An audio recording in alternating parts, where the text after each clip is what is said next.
Keine Ahnung, Moloko Plus besticht nicht durch Rap. Es geht darum, Beats zu spielen. Beats zu spielen ist gut.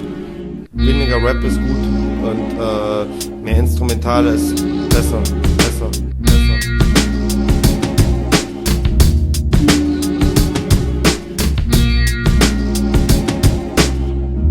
Mehr Instrumentale ist besser. Denn es ist das Einzige, was zählt, ist das Instrumental. Das Instrumental muss nicht mal bangen.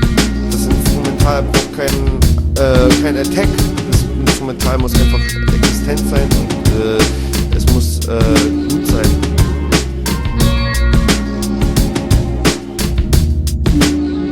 Beats sind das Steak. Die Hauptspeise sozusagen.